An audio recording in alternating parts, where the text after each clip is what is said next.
Welcome to the Rural Recharge, a podcast of the Florida Farm Bureau Federation.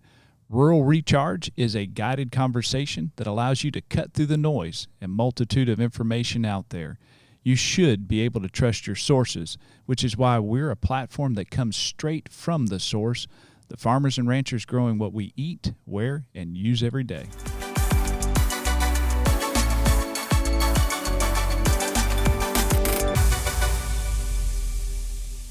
Our guests today are Jason and Amanda Watts, owner of the Florida Best Farms Incorporated in Haines City.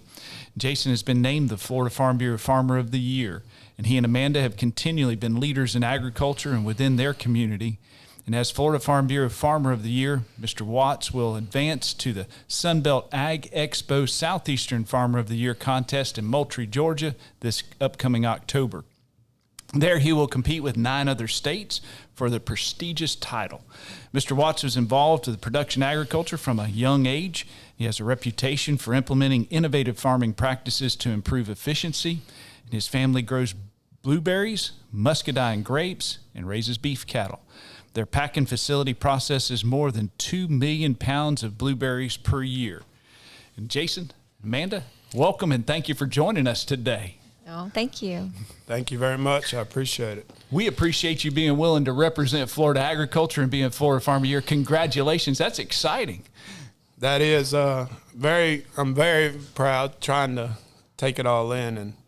But no, I can't say enough what a compliment it is, especially all the former people. That's probably the biggest compliment of it all, is all the former winners and people that represent the Bureau and just the state of Florida for agriculture is a pretty big deal. It is a big deal. Man, Yes, has it changed your life? I mean, is Haines City the same now? No, it's really kicked in here the last few weeks and just talking with so many people and getting a schedule of what all's involved. It's a huge compliment for sure. Jason, give us a little bit of background on where you came from, how you ended up in agriculture and farming. Yes, sir. So my family's been in agriculture for probably the last 100 years here in Florida. Both sides of my family were former dairy farmers, and we had citrus. Obviously, we're in the citrus capital, or it was here in Polk County, yep. And so we obviously had citrus, and we've always raised cows all my life, and both my parents grew up like that, and so we started off, Amanda and I, after we got married. She was a teacher, elementary school and stuff. And then we had a company, it's called Florida Best Inc., where we herbicide exotic plants for the state and federal government. Oh, wow. And so we first started with that. And then as soon as we started getting a little bit ahead, we invested literally every chance we could. We would buy little pieces of property and this and that, because I always knew, I went to University of Kentucky and I knew for sure I was going to be in agriculture. Like I said, I always really wanted to be a rancher. And I remember my grandfather, that was a dairyman, saying, "Son, you're about a generation too late," because to really get big in the ranching. And so I studied different things of agriculture at Kentucky. And so I knew no matter what, I'd be in agriculture. Like I said, when I grew up, we had citrus, and then my dad, he messed around with watermelons. We had cows. Sure. We just did different ventures. So blueberries in the early 2000s was a really big thing.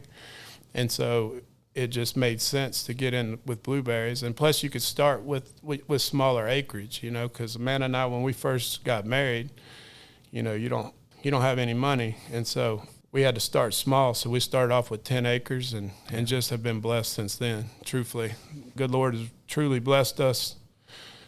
Every time you turn around, it seems like we were getting another, where we've grown from 10 acres to we're probably farming a little over 450 acres of blueberries now, which is, for blueberries, is a pretty good bit here in Florida. And then we added muscadines, and muscadines are relatively new.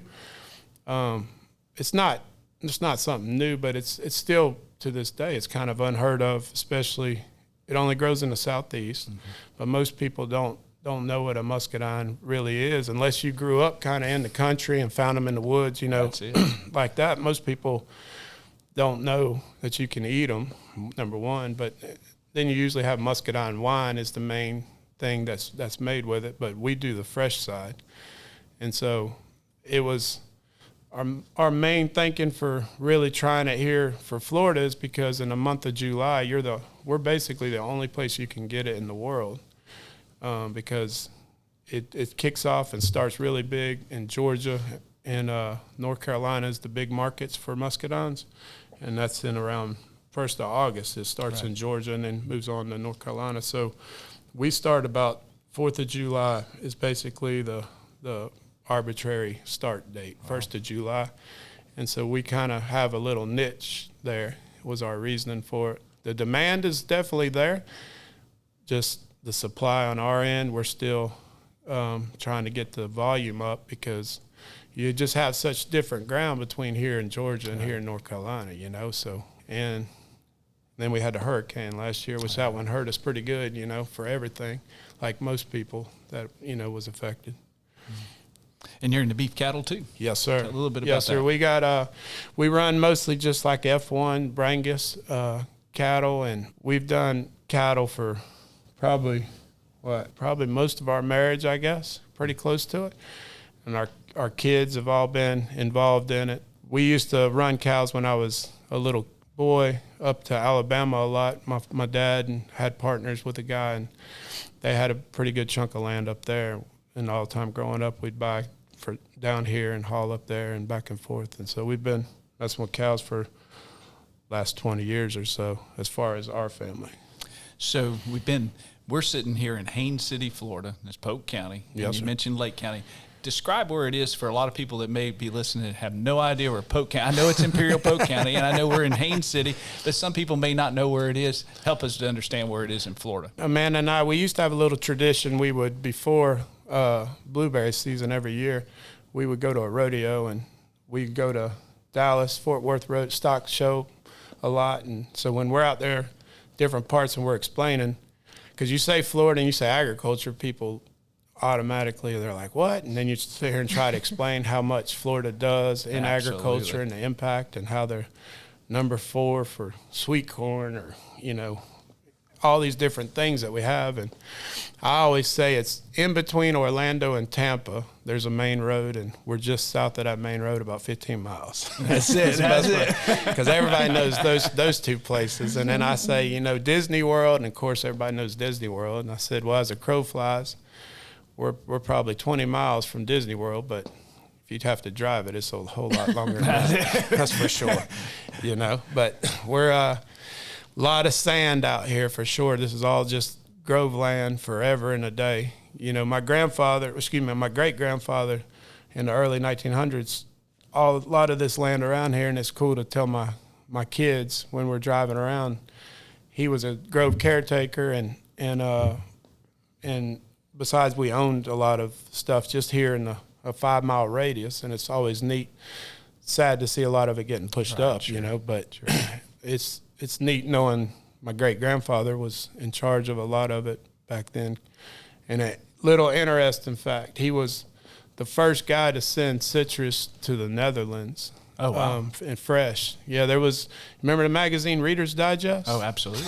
Yeah, absolutely. A lot of times I say that and people are like, what? And I'm like, man, I remember as a kid, but Reader's Digest, he had an article in there as the first guy to send citrus to the Netherlands, you know, fresh on a boat and stuff like that. It's kind of cool. You know, Jason, you've got some deep roots. I mean, deep roots in agriculture, deep roots here as well, even in Polk County, a very extensive amount of knowledge and history that's here. But you also mentioned that, hey, you're between Orlando and Tampa, you're close to Disney, and things are getting pushed up. And that's pretty things are changing. Even when I drove in, it's not like what it was when I was a kid here in Polk County, because I had family here as well, and it's changing. But here, what do you see the future? I mean, are you optimistic? You excited? Your kids are coming up. What do you see for the future? What would you tell a young group, even high schoolers, as they're coming up? Is there a place for them in ag? Agriculture, there's always for sure a place. You know, Amanda and I do a lot here in the local community with our kids all went through ag in school, and we try to do different events with the schools to promote ag because it's so important. It's hard though, seeing all this growth. I mean, there's nothing, there's nothing you can do. They're going to move where they got to move. So, okay. I mean, as far as agriculture, absolutely optimistic because, it's a key commodity no matter what. I mean, it's extremely important. I mean, it's one of the hardest things because I think it was Robert Kennedy, President Robert Kennedy said something about how farmers, I don't know the exact quote, but how they're the only ones who have to play full tilt in the front side and don't know what they're going to get paid in the back side. And that's, like I tell people all the time, I can't think of a person that's a farmer or in agriculture that's not religious. Yeah. And then it's kind of, you have to, because you got to have a lot of faith.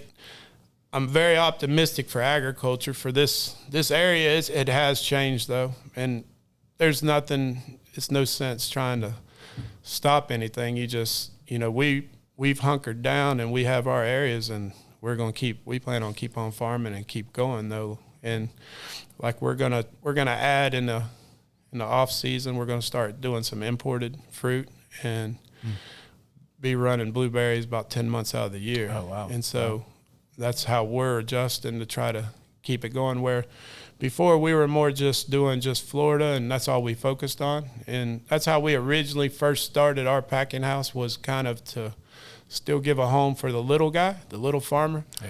Because when we first got in blueberries, there was 5-acre little blocks everywhere.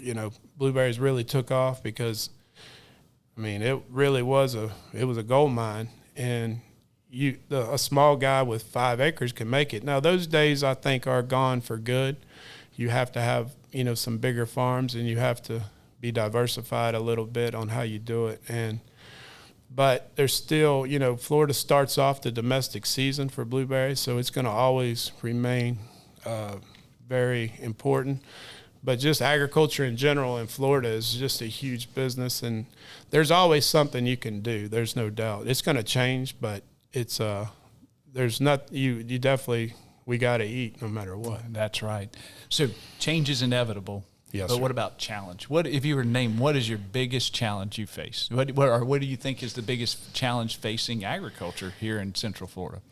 Well, to me, the little farm, it seems like, maybe I'm just getting older and getting smarter business-wise or whatever, but it seems like agriculture, as far as a little farm, it's not like it used to be. It's not as many, like the farms are kind of becoming one bigger farm, right. Agribusiness thing. And that may be just the way things work, because if you look at any agriculture commodity, if there's a big market, it doesn't take long before people get into it and the business side of it, and it gets to where it doesn't fluctuate as much, the ups and the downs and stuff. And so I think that's just agriculture in general.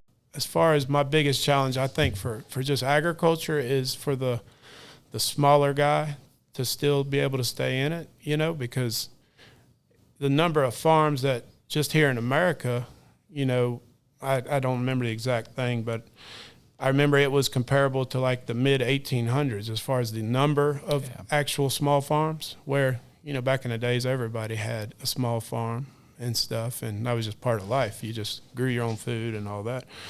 But I think just keeping a smaller farmer going, and there's a lot of challenges out there for agriculture, especially for the small farm, and to me that's the biggest challenge. Hard to nail it down just to one. Yes, sir. I mean that's for sure. Like they say out there, if you're going to how to make a small fortune farming, start off with a big one. That's right. It's actually there are a lot of challenges, and especially in your industry, with blueberries and trade. Yes, sir. You've got water issues and fertilizer issues and BMPs, and there's the endless gamut of things that, and especially our young people are going to face. And yes, sir. But there is still, every producer I talk to, there's still optimism of opportunity to be able to continue in this state. But you've made it, you're the Florida Farmer of the Year, Florida Farm Bureau Farmer of the Year, and that's a big thing. And the opportunities, because there's some things about your operation that were outstanding to the judges, and they were looking at and said, man, this is a really unique operation, that one that has some vision, has some innovation, some opportunities for the future, but also some things that may have changed your life. And what do you expect to come forward this next year being Florida Farm Bureau Farmer of the Year? I'm still taking it all in right now, but so far it's been neat to meet all the different people that's just associated with agriculture. One of the really neat things about like our farm is there's a couple of them in the state. It's an experimental farm with the university, right? And so we get to be part of all the new experimental varieties coming out there. So we're always, on top of like the next plant that's going to get released and the next thing to come. But, we got to meet a lot of people with that way. But with the Farm Bureau and just being, Farmer of the Year, like you're saying, just already, and it's just started, all the people that I've gotten to meet so far, and is that's the neatest thing, the most humbling thing, I would say, because like I said, there's a lot of people that were kind of like role models. They don't know they're role models for me, but absolutely we're role models that you get to talk to and see and try to step up to fill those shoes behind them as kind of the next generation. And that's the biggest thing is to me is my generation, kind of really getting going in farming. Now it's a lot of these kids, agriculture is not as big, which is why it's still important to have ag classes in schools and things like that, because it's just to educate people and get them out there. Like when Amanda and I met, she was from Palm Beach, so she didn't know anything it's kind of about interesting, Amanda, because Palm Beach is the largest agronomic benefit, total cash receipts in the state. It's number one in agriculture. Really? Yeah, absolutely. I didn't even know that. See, you got to get outside. You got to go down past Wellington and go down toward Belglade, but it is the largest. Palm Beach County, you're talking about. Yeah, absolutely. Okay. Yeah, that's true. That's true. Well, remember, I was North Palm Beach. that does make sense, because there's a lot of produce and stuff that's down there. That's true. It's really close. And it's amazing that close to that large of a population is agriculture right there. And so, Amanda, let's turn it to you. Jason's got the limelight here, but also it's changed you too. You're here, Amanda. You're obviously the wife of a farmer. You've got. Weren't raised in agriculture, and then all of a sudden now you're in agriculture. And to be Florida Farm Bureau Farmer of the Year, this is a couple thing too, because it's not just about Jason. Yeah. No, without a doubt. And Amanda's the one that's really, without a doubt. I will say there's been people that know us. They're like, Amanda should be the winner, the recipient of this, and that's the truth. It takes every aspect of all the people that are behind the scenes too. It's kind of like what we've been meeting with the Farm Bureau, is how many working areas there are. There are so many people behind the scenes that make it run and make it work. And that's definitely what we experience here. Is we definitely couldn't do it without the supervisors, farm manager, family, laborers, you name it. It would not happen without them. So. Yeah, we're very benefit, like even during a normal blueberry season, like as far as our family, like Amanda's saying, like literally all four of our kids have always grown up in a packing house. Yeah. But the neat part is so like our kids have always been part of it, but then even like my mom and dad, like during, like it really is a family group thing, because, up until like the last year or so, as my mom's, more like getting retired, during blueberry season, she would actually cook every lunch, and then if we stay late, supper for everybody. Well, sometimes you got 35, 40 people in a packing house, and she would have the meals for supper if we were working late. But lunch, it's funny because all the people that go into blueberries, the technicians from all the companies, from the soft sorter machines to the packing equipment, the techs would always show up around lunchtime here, They knew when the food Florida was Best going Farm to packing house, because Debbie Watts was going to be cooking, and they knew at 11:50 she opened up the whole spread. It was a big meal, and she did that every day. And then Dad would be out in the field helping to see what fields, making sure you got bathrooms on trailers. You have to move. It's a big ordeal just to move from one block to the next. You got a lot of picking wagons, and besides moving 300 pickers and stuff like that. Mm-hmm. So he's always out there, and he still does that, but Amanda, she and I both, it's like we all each have like 4 or 5 jobs, because being a short term, as up until now doing the imports, but we would only do Florida. So we would each have to have multiple jobs because you're not running long enough to have a person for each specific duty. Right. And then even my brother-in-law is a farmer that brings us fruit too. He also grows blueberries, and my sister. And then it's kind of funny, we would make jokes because his semi truck with fruit would come in, and then him and my sister would show up during the peak. Now I'm talking when there's fruit everywhere. And then he would actually show up. He's like, man, this is kind of messed up. I bring you the fruit to the packing house, and I got to come in here and help work, But we would have, our families, all of our family literally would be helping out. And then, as Amanda said, like farm managers and everybody, it's just everything stops when it's blueberry season, and that's kind of cool, because I think it'll last with everybody forever, to where it's like it's harvest time and nothing else really matters but harvesting, and that's pretty cool. That's neat. So Amanda, tell me a little bit about your family. How old are the kids, and then what do you do on the farm? What is your contribution? Okay. Jason and I have 4 children. It's 2 boys and 2 girls. Cole is our oldest, who just graduated last year, and then Rusty is a junior at Lake Wells High School. Morgan's a sophomore, our daughter, and then our youngest, Savannah, is in 8th grade at Dundee, and we actually laugh about her. Her birthday is in April, so right in the peak of blueberries. Yeah, she reminds us that each season, and so she's actually experienced every single birthday with packing season. Yeah. All the people at the packing house have always sang her happy birthday, and in this room, she's always had her birthday party for all 13 years. So. Same as the kids have never had a spring break, Yeah, no, we definitely couldn't do it without them. That's for sure. And at the packing house, Jason and I are a good tag team, but he works more, kind of outside of the packing house with the marketing and marketers, and in the field checking, volumes and what blocks are coming in and where's, Granddad needs to bring crews, and then inside kind of oversee the packing and the organization of the fruit coming in, the food safety side. We're SQF certified, so making sure everything is current. And thankfully I have a little bit of office help as well, so couldn't do it without her. But she's being humble. Basically everything inside is Amanda, and then I do the stuff outside, and I'm usually in my truck on the phone during blueberry season. But pretty much Amanda lines up. Every day you don't know what, you may have a Publix or a Walmart's or whoever you happen to be selling to. And so you have X amount of pallets going here or there, and you're changing sizes and all that. But you have to kind of get everything lined up before you get everybody in here, so you're not wasting a lot of time, because time's money, So, and you got to be real efficient. So she does a great job.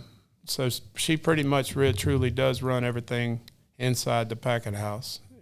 But it's definitely a lot. I mean, there's no way you could do just one person do it. Yeah, the average person I don't think truly realizes how much work it takes, and it gives new meaning. I know for me, not growing up in agriculture, if you're at the grocery, and now I love to see that my children recognize it, but at the grocery, you see that one clamshell in the produce department, and you never would have thought what goes into getting that. All the way down to making the box. That it travels in to get there. It's unbelievable how much has to go into every single clamshell of anything that's there, or produce of any kind. So I think a couple things I know back to, what we hope this year. Some of our favorite times are when we've had some field trips, that some schools that are able to come to the facility. And obviously this time of year, it's kind of boring. You don't think that there's anything going on because the facility's not running. So we'd prefer it during the season for the groups to be able to come out. And we've been trying to get back on schedules because when the the kids can come and see, from farm to table and truly see what is involved in some of those behind the scene things, and truly then understand, oh, wow, when I'm at the store, I kind of have a little glimpse of a little more what went behind the scenes. But I know I enjoy it the most when the students are able to come out and, even if only a few of them remember where their blueberries come from, or, we've talked about beef, because a lot of them don't realize where their hamburgers at McDonald's. Oh, yeah, that kills me there, because we would, she's talking about the Great American Teach-In, isn't it called? Mm-hmm. Oh, yeah. And we would, That's it one of started them. off, we would do it for the kids, and we start off with one class, and then after a couple of years, it turned into, and we would always do it on the beef side, because, all kids like horses and animals and stuff, so we'd bring some of our cow dogs and a couple of horses, and I'd ride around, throw a rope, pop a whip, that kind of thing, and give like a little history lesson on Florida, cracker cows, that whole thing. But it would kill me every time, because you'd say, where's your hamburger come from? And They wouldn't know. yeah, because I'm sitting there like, what are these parents doing? Because just the average kid, they're like Publix, or no, they wouldn't even say that. They'd say McDonald's or something, and it's just going to the simple steps. They don't know it. So you've got a big schedule. Hopefully none of them are in March and April. That's for sure. That's right. I hadn't made it that far. But I guess one of the first ones is going to be January 16th. Yes, sir. And we're going to be in Tallahassee for Florida Farm Bureau Day. It is an exciting thing, because it's, there are folks that have come from their homes and different backgrounds to make policy and establish what our law for us to abide Yes, by. sir. And boy, what a unique opportunity it is to tell them our story and tell them why things are good or bad, to help us fashion what's best for our industry. And boy, that's why it's so important for folks like you, especially as a farmer of the year, to be able to tell that story. And that, I hope you're looking forward to it, because it ought to be exciting. Absolutely. Yes or no? I've just here recently realized how involved, like being farmer of the year, you get to be in the political side of it, I guess you'd say, which has never been my cup of tea, I guess you'd say. I mean, now that I've really, truly realized just guiding policy, how much like Farm Bureau is part of that. Well, definitely, because somebody else, if you're not there, they're going to make a decision without your input, and it can be detrimental. And in fact, it could put you out of business. Without a doubt, absolutely. Yeah. There's things that make it hard now, That's I mean, right. there's a new thing every time you turn around, whether it's water or fertilizer and just the cost. There's everybody in agriculture knows what I'm saying, but I agree with you. It could really hurt you if you're not part of it. Even after my time is done, I'll be part of it forever. Oh, it might keep them tied to ag. Right? That's it, being tied to ag, absolutely. And everybody is tied to ag. Absolutely. But meeting other folks that are involved in the legislative process is important. The Commissioner of Agriculture and other state legislators that we have that are there, that are farmers that left their farm to go to Tallahassee to help put together good policy or protect us from bad policy, to assist us so we can stay on the farm and be sustainable. And one of the relationships that Florida Farm Bureau has, and definitely, and even Farm Bureau Day, is that we work very closely with the Florida Department of Agriculture and Consumer Services with the Commissioner of Agriculture, Wilton Simpson, who was very instrumental and integral in Farm Bureau. And now he's our state ag commissioner. And boy, that's a tremendous asset to us. In fact, even some of y'all may know, I usually get crossed up with being mistaken for Rick Scott and Jason when I came in today. Mistook me for Wilton Simpson. So that's right. Commissioner, That's right. I don't know if that's an insult or a compliment to him, but that's right. Oh my! But That's right. there are folks that we have, and that network will expand, and it'll be even better. My last question, actually second to last one. Florida Farm Bureau's theme, as Amanda already jumped the gun on me, is tied to ag. As a farmer, it's pretty evident that you are tied to ag in every day. But as a Florida farmer, how would you like your neighbors to see that they are tied to ag? Kind of from start to finish with our season, at the end, I've enjoyed. We always have fruit at the end. I mean, you wish every single blueberry could get picked and sold. So not all of them get picked and sold, and not all the wax wings get them all either. Yes. There's actually you do a neighbor. Wax I get a wings. lot. But I know we had a gleaning project, a couple of years in a row, and just some opportunities where if the community, or if there's some food banks, or however we can tie them in as well, to where just it's used in every aspect. They're harvested, they're sold, they're donated. Just every chance we get to tie it to the community in some fashion. That's kind of the first thing that came to me. But tied to ag, everybody needs to be tied to ag, because they are. A lot of the like people in our area in town, like the Watts side of my family's been there 110 years, the Haines City. So it's like all the people, there's a lot of newcomers coming. So that's a big feat to try to get with all the development, all the people from other states and other places that are moving here.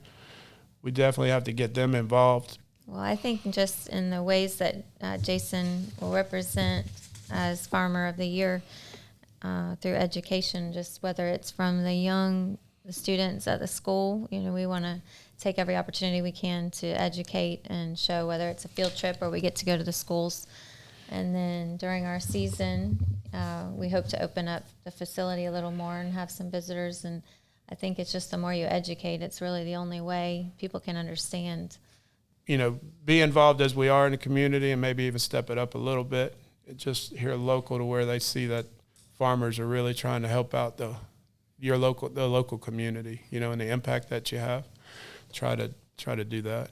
I didn't mean to be the trap question, because it's not. Oh, no. Because I can tell you all do. Yes, you're sir. doing it now. You just got a title now that can supplement it, because That's you're right. doing so much, and that's it. It just, y'all are very involved in the community. In this very room that we're sitting in, you've had volleyball, and you've had football, and you've had FFA, and you've had everything else come through, and you're involved in this community, and you're involved a lot with your neighbors. Yes, and I know they appreciate that. But I'm going to wrap it up here with I normally ask if there's one last thing that you would like to leave the listening audience with, but Jason been over here playing footsies with me this whole time. He keeps kicking his leg out and kicking at me. But I tell you what, I think it's interesting that you're in the blueberry business, but you played for the Big Blue too, didn't you? Yes, sir. I played for University of Kentucky football, and then bounced around in the NFL with the Broncos and the Raiders. And then I always make a joke with people, when it comes to football, the NFL, I always say it stands for not for long.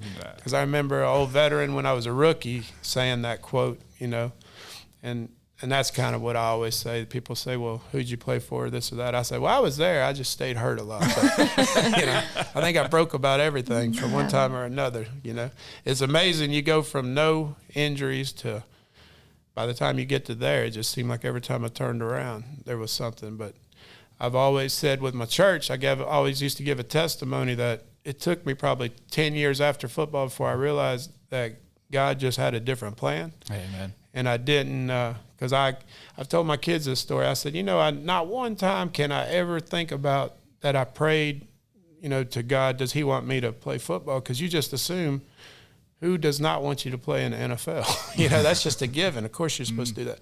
But I don't think I ever actually asked, good Lord, is that what he wants? And I think he sat up there kind of down to heaven laughing, saying, I can do this all day. Can you? And just 14 surgeries later. I broke one thing after another. After 14 surgeries, I finally said, well, maybe that's not God's plan. Maybe it's something else. And obviously it has been. And so that's where I was blessed, because I always tell Amanda, if it wasn't for all the injuries, who knows, maybe we wouldn't have, met and been married and had our 4 kids and all the blessings that we've had, because we've truly been blessed by God with everything that we've had. Because like I said, we started with 10 acres and built up to a little over 450 now that we farm. And for blueberries, that's a pretty good chunk, for sure. So we're definitely proud of that.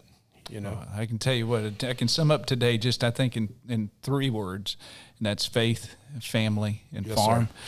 Used to be football, but it's been replaced by farm. That's and right. I can tell you what, it's definitely a pleasure. Congratulations. Thank you for your representation of this industry. Thank you for spending a little time with us. Thank you for spending a little time with our listening audience today, because I know they have learned a lot about Haines City, Florida, and the Watts family and the blueberry industry, as well as a little bit about muscadines and some cattle as well. Yes, sir.